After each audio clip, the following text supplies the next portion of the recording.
Hello student, welcome to back my YouTube channel amazing classes. Student कैसे हैं आप लोग? आई होप सब मस्त होंगे, अच्छे होंगे। अगर आप भी क्लास 12th में इस बार गए हैं और आप भी बोर्ड एग्जाम 2026 में पेपर देने वाले हैं स्टूडेंट, तो आज से आपका फिजिक्स यानी जो फिजिक्स का पहला चैप्टर है उसका इंपॉर्टेंट टॉपिक यानी कि पहला ही टॉपिक है जो कि आप थंबनेल लेकर समझ गए होंगे। ठीक है कि इस वीडियो में हम क्या पढ़ने वाले हैं बाबू, तो वो है कूलाम का नियम, जो कि इंपॉर्टेंट है, बोर्ड एग्जाम के नज़रिए से बहुत ही बेहद जरूरी है। तो मैं आप लोग को इतना अच्छे तरीके से तो बताऊंगा, समझाऊंगा। ठीक है, आप लोग को ऐसे ही सेम नोट्स बनाने हैं, जितने भी पहले चैप्टर के इंपॉर्टेंट टॉपिक है सबको एक अच्छे से नोट्स में प्रोवाइड करवा दूंगा। ठीक है, देखो पहले आपको करना क्या है। ठीक है, आपको इस वीडियो में पढ़ना है पहले कूलाम का नियम। ठीक है, कूलाम का नियम इस वीडियो में हम पढ़ने वाले हैं, जो कि इम्पोर्टेंट होता है। इस वीडियो में हम पढ़ने वाले हैं कूलाम का नियम। नियम क्या है? ठीक है, क्या है या कैसे हो सकता है, बहुत बहुत तौर तरीके से नियम पूछे आ जाते हैं बाबू। तो ठीक है, देखो पहले कूलाम का नियम आप हेडिंग डालेंगे। ठीक है, आप देख लो कूलाम का नियम आप हेडिंग डालेंगे यहाँ। उसके बाद इसके नियर्स क्या लिखेंगे, देखो आप क्लास 12th में अगर फिजिक्स की तैयारी करना चाहते हैं तो पूरे थ्योरी के साथ बताऊंगा। ठीक है, समझाऊंगा भी, आप उसकी चिंता बिल्कुल नहीं करेंगे। ठीक है, देखो कह रहा है इस नियम के अनुसार दो स्थिर बिंदु आवेशों के बीच लगने वाले वैद्युत बल। अब देखो वैद्युत बल दो हो सकते हैं, या तो आप उसी बल को आकर्षण बल कह लें या प्रतिकर्षण बल कह लें। ठीक है, बात वही होगी, क्योंकि वैद्युत बल जो दो होगा बाबू कूलाम के लिए आवेशों के लिए दोनों बल ही होगा। आकर्षण बल होगा, प्रतिकर्षण बल, दोनों बल यानी कि जो ये बल है बाबू, ठीक है, ये बल भी हो सकता है, ये बल भी हो सकता है, दोनों के लिए एक ही बात रहेगी। ठीक है, तो आप लिखेंगे ऐसे। ठीक है, कि इस नियम के अनुसार दो स्थिर बिंदु आवेशों के बीच लगने वाले वैद्युत बल, आकर्षण बल या प्रतिकर्षण बल, उन आवेशों के परिमाणों के गुणनफल के समानुपाती तथा उनके बीच की दूरी के वर्ग के व्युत्क्रमानुपाती होता है। ठीक है, तो आप लोग को समझ में नहीं आ रहा होगा। ठीक है, ये क्या लिखा है, तो इस जो ऊपर ही लिखा गया है, ठीक है, उसको मैं नीचे चित्र के माध्यम से समझा रहा हूँ, आप लोग उसको ध्यान से देख लेंगे। ठीक है, देखो कैसे है, देखो ऊपर लिखा है। ठीक है, इस नियम के अनुसार दो स्थिर बिंदु आवेश है बाबू। तो देखो यहाँ मान लीजिए जो Q1 है, ये जो हमारा Q1 है ये बिंदु 1 हो गया, और ये जो Q2 है ये बिंदु 2 हो गया। ठीक है, बिंदु 2 है आवेशों के बीच लगने वाले वैद्युत बल, और जो इसके बीच बाबू बल लग रहे हैं। ठीक है, इसके बीच जो बल लग रहा है वो बल चाहे या तो बल क्या क्या हो सकता है, या तो आकर्षण बल हो सकता है या प्रतिकर्षण बल भी हो सकता है, दोनों बल में से कोई एक बल भी हो सकता है। ठीक है, उन आवेशों के परिमाणों के गुणनफल के समानुपाती तथा उनके बीच की दूरी के वर्ग के व्युत्क्रमानुपाती। अब यहाँ से आप लोग को यहाँ ये बात समझ में नहीं आ रही होगी, तो देखो उसका भी सोल्यूशन नीचे लिखा गया है। देखो पहला जो तुम्हारा पहला जो बात कह रहा है वो क्या कह रहा है, उन आवेशों के परिमाणों के गुणनफल के समानुपाती। समानुपाती तो आप पढ़े हैं, ठीक है, प्रोपोर्शनल चिन्ह होता है। तो आवेश हमारा क्या था, ठीक है, आवेश क्या था हमारा बाबू, Q1 Q2 था, और किसके है, आवेश के परिमाणों के, परिमाण नहीं होता बल बाबू। ठीक है, तो यह प्रोपोर्शनल Q1 Q2 ये हुआ तुम्हारा समीकरण 1 हो गया। उसके बाद कहा गया है कि तथा उनकी, अब देख लीजिए यहाँ लिखा है अभी, तथा उनकी बीच की दूरी के वर्ग के व्युत्क्रमानुपाती होता है।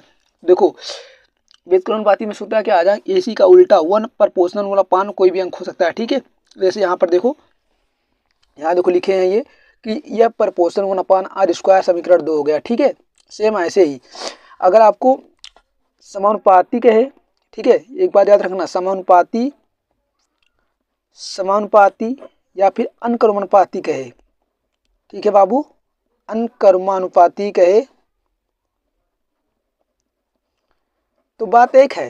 ठीक है, बात ये वाली होगी। ठीक है, ये वाली, लेकिन यदि आपको व्युत्क्रमानुपाती हो रहा है तो ना होकर ये होगा। ठीक है, इन्हीं की व्युत्क्रमानुपाती वो होता है कोई भी प्रोपोर्शनल, जैसे यहाँ पर लिखेंगे यह प्रोपोर्शनल 1/R²। ठीक है, ये होगा हमारा, जैसे लिखे हमारा समीकरण 2 हो जाएगा। ठीक है, समीकरण 2 हमारा हो गया।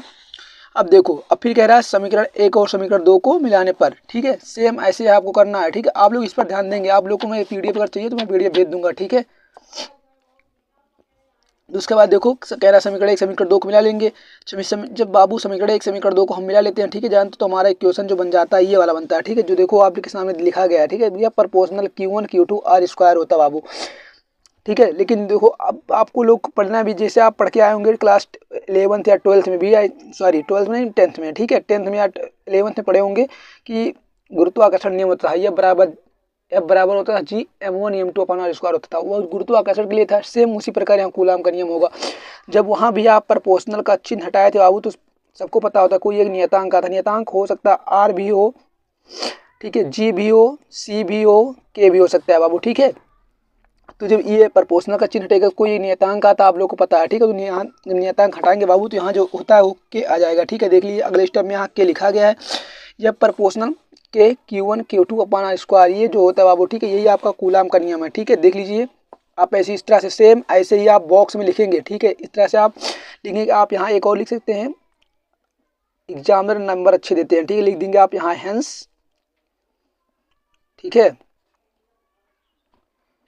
प्रूव्ड, ठीक है, ये लिखेंगे आप, ठीक है। इस प्रकार से आपको जो लिखेंगे तो नंबर आपको 3 नंबर जो भी नंबर में आता है, ठीक है। वैसे तो ये 3 नंबर में प्रश्न पूछे जाते हैं कूलाम का नियम, वो आपको नंबर इतने अच्छे देगा, ठीक है। उसके बाद आप नीचे क्या लिखेंगे, क्योंकि उन्हें दिखाना भाई, लिखोगे आप यहाँ किस, जहाँ जो के है वो समानुपाती नियतांक है। जो ये के की बात की गई बाबू, ये वाली बात की, ठीक है, जो ये के बात की गई है बाबू, वो क्या है, एक समानुपाती नियतांक है।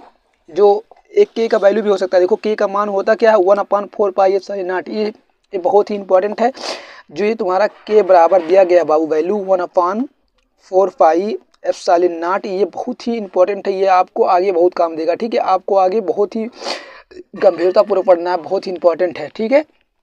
उसके बाद या फिर 1/4 पाई/0 का मान जो है, अगर ये हम इसका मान निकालना चाहें तो जानते हो इसका वैल्यू बाबू होगा 10⁻10⁹ न्यूटन मीटर स्क्वायर प्रति कूलाम स्क्वायर बाबू, ठीक है। ये तुम्हारा हो जाएगा। कभी कभी ये एमसीक्यू में आता है, इसके बाद ध्यान रखेंगे जो, ठीक है, ये एमसीक्यू में नंबर आता है कि जो ये 1/4 पाई/0 का मान है क्या होता है, ठीक है। तो यहाँ पर ये आप इसकी वैल्यू पुटअप करेंगे, ठीक है। यहाँ पे मैंने वैल्यू लिख दिया है, ठीक है। अगर आप देखो सेम ऐसे ही आप लिखेंगे, ठीक है। आई होप सबको समझ में आ गया होगा, वीडियो अच्छे समझ में आ गई होगी। तो उससे पहले आप बोलो इसका स्क्रीनशॉट ले लो, ठीक है, स्क्रीनशॉट ले लो पहले इसका, इतना कर लिया, ठीक है। उसके बाद चलो इतने का भी स्क्रीनशॉट करो सब लोग, ये लो स्क्रीनशॉट करो, हो गया होगा, ठीक है। तो आप आगे भी चैनल पर नए बाबू तो चैनल को सब्सक्राइब कर लीजिएगा, क्योंकि जो अगला वीडियो हमारा होगा वैद्युत ध्रुव घूर्ण होगा, ठीक है। क्लास 12th के फिजिक्स और केमिस्ट्री के एक एक चैप्टर के इंपॉर्टेंट टॉपिक एक ही दिन में बता जाएगा, ठीक है। अगली वीडियो हमारी होगी ध्रुव घूर्ण के लिए, जो क्लास 12th के पहले चैप्टर में दूसरा टॉपिक है बाबू, ठीक है। वो बेहद इंपॉर्टेंट वो भी है, ठीक है। तो मैं आप लोग के लिए मिलूंगा अगली वीडियो में एक मजेदार वीडियो के साथ।